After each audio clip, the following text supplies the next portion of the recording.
Good evening my dear. आज इस video में हम बात करेंगे बीटा टोन टॉपिक की। बीटा टोन जैसे कि हम जानते हैं एक ऐसा इलेक्ट्रिकल डिवाइस होता है जो नेगेटिव चार्ज पार्टिकल्स को एक्सेलरेट करने के लिए यूज किया जाता है। हम क्लास 12th में पढ़ते थे साइक्लोट्रॉन को।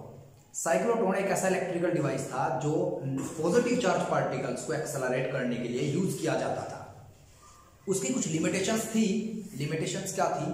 जब उससे हम बीटा पार्टिकल जैसे हल्के पार्टिकल्स को एक्सेलरेट करते थे, क्योंकि उसमें बहुत ज़्यादा वेलोसिटी होती थी, तो उन पार्टिकल्स का मास बहुत ज़्यादा हो जाता था। मास ज़्यादा बढ़ने के कारण उनकी प्रॉपर्टीज डिस्ट्रॉय हो जाती थी। वो एक लिमिटेशन भी थी साइक्लोट्रॉन की कि उससे हम हल्के पार्टिकल जैसे कि बीटा पॉजिटिव और बीटा नेगेटिव या नेगेटिव चार्ज पार्टिकल्स को एक्सेलरेट नहीं कर पाते थे। अब ग्रेजुएशन सेकेंड ईयर के लिए बीटा टोन बहुत ही ज़्यादा इंपॉर्टेंट है। 7.5 नंबर में आता है यूनिट सेकेंड से, और या तो ये आता है या फिर आपके पास आता है गैल्वेनोमीटर। वो डेडबीट गैल्वेनोमीटर हो सकता है। ठीक है जी, जरा बात करते हैं बीटा टोन होता क्या है। बहुत ध्यान से समझेंगे आप। बीटा टोन एक इलेक्ट्रिकल डिवाइस है जिसे सबसे पहले डीडब्ल्यू क्रिस्ट ने बताया था 1941 में। उन्होंने क्या कहा था कि साइक्लोट्रॉन जब एक्सेलरेट नहीं कर पाया नेगेटिव चार्ज पार्टिकल्स को बगैर उनकी प्रॉपर्टीज डिस्ट्रॉय किए, तो उन्होंने एक अलग इलेक्ट्रिकल डिवाइस इन्वेंट की, जिसके अंदर एक बात ध्यान रखी गई कि साइक्लोट्रॉन में हम जो मैग्नेटिक फील्ड एस्टेब्लिश करते थे वो 99% यूनिफॉर्म मैग्नेटिक फील्ड होता था। लेकिन यहां बीटा टोन में उन्होंने नॉन यूनिफॉर्म मैग्नेटिक फील्ड को एस्टेब्लिश किया, और इसमें इस तरीके से एस्टेब्लिश किया गया कि चार्ज पार्टिकल्स की जो वेलोसिटी हो वो बहुत ज्यादा ना बढ़ जाए। अगर वो बहुत ज्यादा बढ़ गई, जितनी साइक्लोट्रॉन में बढ़ती थी, तो उनका मास बहुत ज्यादा बढ़ जाएगा लॉरेंट्ज ट्रांसफॉर्मेशन के अकॉर्डिंग। m = m0 √1 - v²/c²। तो उन्होंने इस बात को बहुत ध्यान दिया इस बात पर कि अगर हम एक नेगेटिव चार्ज पार्टिकल या बहुत ही हल्के ऐसे पॉजिटिव चार्ज पार्टिकल्स को एक्सेलरेट करते हैं जिनका मास लगभग इलेक्ट्रॉन के बराबर होता है, जैसे कि बीटा पॉजिटिव चार्ज पार्टिकल, तो उनकी इतनी अधिक भी वेलोसिटी ना हो कि उनकी प्रॉपर्टी ही डिस्ट्रॉय हो जाए। उन्होंने क्या कहा? It is an electrical device which is used to accelerate beta negative particle। आप यहाँ बीटा पॉजिटिव भी लिख सकते हैं। Electrons up to a very very high energy, बहुत ज्यादा एनर्जी तक आप इलेक्ट्रॉन्स को एक्सेलरेट कर सकते हैं। माय डियर, मेरी बात बहुत ध्यान से समझिएगा। आने वाले कुछ साल के बाद बीटा टोन बहुत ही ज्यादा यूजफुल होगा जब हमें कुछ ऐसे एलिमेंट्स डिस्कवर कर चुके होंगे हम जो रेडियो एक्टिव एलिमेंट्स होंगे, जब हमारे पास 1H2 और 1H1 एंड 1H3 की भरमार होगी। आपको इस वीडियो में मुझे पता है थोड़ा मुझे ज्यादा डिटेल में नहीं बताना चाहिए कि 1H1 भी एक दिन हमारे पास होगा और 1H3 भी एक दिन हम फ्यूल की तरह यूज कर सकेंगे। 1H3 tritium which is the ये मान लीजिएगा which is very high radio active element.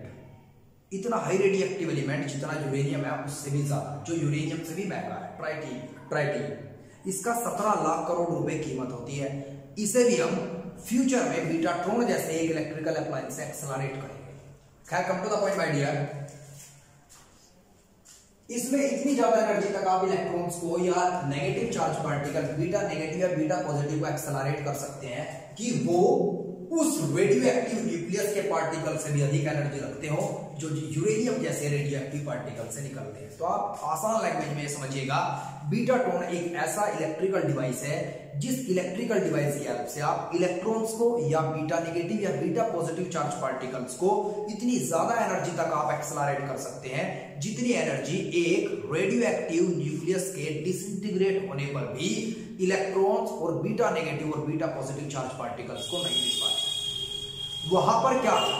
जब एक न्यूक्लियस टूटता था रेडियो एक्टिव एलिमेंट का, हम क्या कहते थे?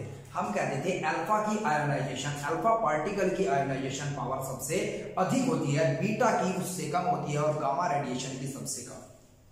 उसके बाद हम क्या पढ़ते थे? जब आपने अगर बहुत ज्यादा डीपली पढ़ा हो कभी रेडियो एक्टिविटी को, तो आपने ये भी पढ़ा होगा कि गामा रेडिएशन की पेनिट्रेशन पावर बहुत अधिक होती है और उससे 100 गुना कम होती है बीटा नेगेटिव या बीटा पॉजिटिव चार्ज पार्टिकल्स की। उससे 100 गुना कम पेनिट्रेशन पावर होती है अल्फा पार्टिकल्स की। लेकिन ये भी बहुत इंपॉर्टेंट बात है बीटा टोन के बारे में, इसका यही यूज सबसे ज्यादा किया जाता है कि हम बीटा पार्टिकल्स को इतनी अधिक एनर्जी दे देते हैं कि उसकी पेनिट्रेशन पावर अपने आप से लगभग 85 टाइम्स ज्यादा हो जाती है। मतलब उसकी आयोनाइजेशन पावर लगभग 0.85 times to the gamma radiation हो जाती है। तो ये भी बीटा टोन के लिए बहुत इंपॉर्टेंट है। आप ग्रेजुएशन सेकंड ईयर में अगर ये नोट में लिख के आएंगे कि बीटा टोन की हेल्प से आप बीटा पार्टिकल्स की आयोनाइजेशन पावर को लगभग 0.85 टाइम्स इंक्रीज कर सकते हैं आयोनाइजेशन पावर को। तो टीचर के ऊपर वही होगा कि first impression is the last impression, क्योंकि ग्रेजुएशन और एमएससी वगैरह में भी बच्चों को इतना कुछ पता नहीं होता। इसके बाद देखिएगा जरा ध्यान से, इसका प्रिंसिपल क्या है। दरअसल इसमें क्या होता है कि इलेक्ट्रोमैग्नेट लिया जाता है और इलेक्ट्रोमैग्नेट के बीच में एक चैम्बर बनाया जाता है। वो चैम्बर कुछ ऐसा लगेगा आपको देखने में। इसके अंदर एक डोनट ट्यूब होती है, जिस डोनट ट्यूब के अंदर हम बीटा नेगेटिव चार्ज पार्टिकल्स या बीटा पॉजिटिव चार्ज पार्टिकल्स या इलेक्ट्रॉन्स को एक्सेलरेट करते हैं। हम सबसे पहले क्या करते हैं, इलेक्ट्रोमैग्नेट को अल्टरनेटिंग करंट से कनेक्ट करते हैं। अल्टरनेटिंग करंट उसे सफिशिएंट एनर्जी प्रोवाइड करता है with the help of high frequency oscillator, और फिर उसके अंदर वोल्टेज जनरेट होता है। जैसे कि आप लोग इंटेलिजेंट स्टूडेंट हैं, मुझे पता है, आप लोगों को ये भी पता होगा इलेक्ट्रिक फील्ड जहां होगा वहां मैग्नेटिक फील्ड ऑटोमेटिकली स्टैब्लिश हो जाएगा।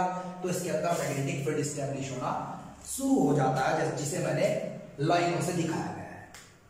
अब इसके अंदर जो मैग्नेटिक फील्ड स्टैब्लिश होता है वो इस तरीके से स्टैब्लिश किया जाता है कि जैसे जैसे सेंटर की तरफ पहुंचेंगे, जैसे जैसे चैम्बर के सेंटर की तरफ पहुंचेंगे तो मैग्नेटिक फील्ड लाइंस के बीच की दूरियां कम होगी, मतलब मैग्नेटिक फील्ड बहुत ज्यादा स्ट्रॉन्ग होगा। तो जब चार्ज पार्टिकल को एक्सेलरेट करते हैं तो उसे नॉन यूनिफॉर्म मैग्नेटिक फील्ड मिलता है, जिसके कारण मैग्नेटिक फ्लक्स बार बार चेंज होता रहता है और एक्सेलरेटिंग ईएमएफ जनरेट होकर के इलेक्ट्रॉन को एक्सेलरेट करता रहता है। और वही एक्सेलरेशन इस इलेक्ट्रॉन या बीटा नेगेटिव या बीटा पॉजिटिव चार्ज पार्टिकल की एनर्जी को बढ़ा देती है। अब समझिए जरा बहुत ध्यान से, आपने इस तरीके से एक इलेक्ट्रॉन की या बीटा नेगेटिव पार्टिकल की या बीटा पॉजिटिव चार्ज पार्टिकल की एनर्जी तो बढ़ा दी। एनर्जी बढ़ाने से आयोनाइजेशन पावर थोड़ी सी कम होगी, जिसके कारण पेनिट्रेशन पावर बढ़ जाएगी।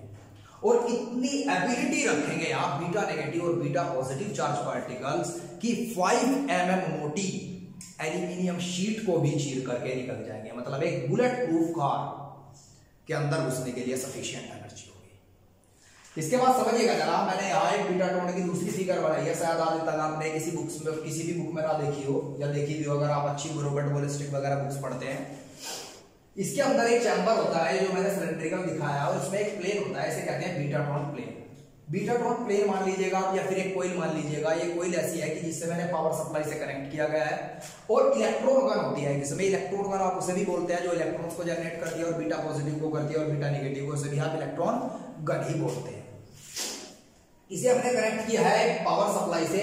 यहां एक इलेक्ट्रॉन गन कनेक्ट होती है जो प्लेन के ऊपर मैग्नेटिक फील्ड जनरेट हुआ है, उसके अंदर जब इलेक्ट्रॉन को एक्सेलरेट किया जाता है तो बार बार उन्हें एक non uniform magnetic field provide करती है, जिससे ईएमएफ जनरेट होता है, क्योंकि नॉन यूनिफॉर्म मैग्नेटिक फील्ड वहां बार बार फ्लक्स को चेंज करता है, और जब तक मैग्नेटिक फ्लक्स चेंज होता रहता है तब तक एक ईएमएफ जनरेट रहता है, और इलेक्ट्रॉन्स को बहुत हाई लेवल का ईएमएफ, बहुत हाई लेवल की एनर्जी को प्रोवाइड कर देता है। मेनली ये काम था बीटा ट्रोन का। अब मैं आपको इसकी थ्योरी बताऊंगा। अब बात करते हैं थ्योरी की। बीटा ट्रोन की थ्योरी में आपको सबसे पहले क्या करना है, आपको एक बात माइंड में रखनी है, इलेक्ट्रॉन सर्कुलर पाथ पर हैं, और सर्कुलर पाथ पर जो डिस्टेंस चलते हैं वो 2πr के बराबर है। और दूसरा आपको कंक्लूजन क्या निकालना है, आपको कंक्लूजन निकालना है कि मैग्नेटिक फ्लक्स कितना आपने प्रोवाइड किया था।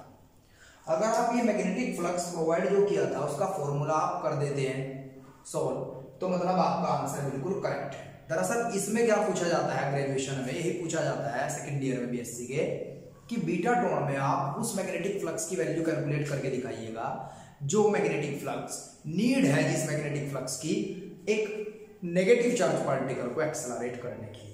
तो चलिए बात करते हैं। सबसे पहले जरा कॉमन सेंस का यूज कीजिएगा। इलेक्ट्रॉन पर चार्ज मैंने क्यू माना हुआ है, क्यू। मैं इलेक्ट्रॉन की जगह बीटा पार्टिकल ले सकता हूं, बीटा पॉजिटिव और बीटा नेगेटिव। और मैंने क्या कहा हुआ है, अगर एक इलेक्ट्रॉन रिवॉल्व करता है सर्कुलर पाथ पर जिसकी रेडियस कैपिटल R है, तब वहां उस ऑर्बिट से रिलेटेड, जो मैंने अभी यहां फिगर बनाई हुई थी, उस ऑर्बिट से रिलेटेड मैंने मान लिया फ्लक्स है फाई। तो फ्लक्स का चेंज जितना होगा, हम 10th और 12th में पढ़ते थे, वो इंड्यूस्ड ईएमएफ के बराबर होगा। तो EMF is equal to -3π/dt।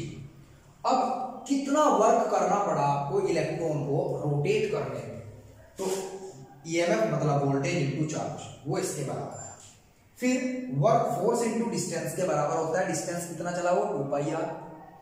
तो हमारे पास F is equal to 2 pi R minus Q D phi upon D T के बराबर हो जाएगा। यहां से आप कैपिटल F की वैल्यू निकाल लेंगे, कितना फोर्स रिक्वायर्ड चाहिए, कितना फोर्स की नीड है आपको एक चार्ज पार्टिकल को एक्सेलरेट करने के लिए। ये इक्वेशन मैंने फर्स्ट मान ली। दूसरी बात, मुझे पता है कि ऐसे पाथ को, सर्कुलर पाथ को तभी इलेक्ट्रॉन फॉलो करेगा या कोई भी बीटा पार्टिकल है, बीटा नेगेटिव पार्टिकल तभी फॉलो करेगा जब वहां सेंट्रीपिटल फोर्स होगा। और मैग्नेटिक फील्ड मैंने अपने पर्सनल हाथों से इन्वेंट किया था, वहां मैग्नेटिक फील्ड मैंने खुद ही बनाया था वहां। तो मैग्नेटिक फील्ड जब मैंने खुद ही वहां एस्टेब्लिश किया था तो मैग्नेटिक फील्ड होगा तो मैग्नेटिक फोर्स भी होगा। मैग्नेटिक फोर्स किसके बराबर होता है, equal to QEB sin theta. और थीटा सर्कुलर पाथ पर रेडियस और सर्कमफ्रेंस के बीच कितना होता है 90 डिग्री। sin 90 की वैल्यू तो मैंने लिख दिया F is equal to QEB। Centripetal force mv² upon r, दोनों को मैंने बराबर रखा और यहां से मैंने ये रिलेशन निकाल लिया from second law of Newton, जो आप क्लास 9th में पढ़ते थे। Force is equal to rate of change of linear momentum, momentum मतलब mv, mass into velocity of charge particle. mv की जगह में bqr रख दूंगा, ये मैंने रख दिया। q and r both are constant. और मैग्नेटिक फील्ड मैंने क्या कहा था, वेरिएबल लगाएंगे। यहां मैग्नेटिक फील्ड लाइंस दूर थी, नजदीक आते आते मैग्नेटिक फील्ड लाइंस कंडेंस्ड हुई, मैग्नेटिक फील्ड स्ट्रांग होना स्टार्ट हो गया। तो मैग्नेटिक फील्ड क्या है, वेरिएबल। तो मैंने ये दोनों कांस्टेंट बाहर ले लिए और मेरे पास ये इक्वेशन सेकंड आ गई। फर्स्ट इक्वेशन में मेरे पास फोर्स था, सेकंड इक्वेशन में भी मेरे पास फोर्स था। जब मैंने दोनों इक्वेशन को बराबर रखा तो मेरे पास ये वैल्यू आ गई। मैं इसे इंटीग्रेट कर दूंगा दोनों तरफ और इंटीग्रेशन के बाद मेरे पास y equal to 2 pi r square b मिल जाएगा। माय डियर, ये क्वेश्चन बहुत इंपॉर्टेंट है बीएससी सेकंड ईयर के लिए, तो आप इस क्वेश्चन को बहुत ही डीपली पढ़ेंगे। That's all for the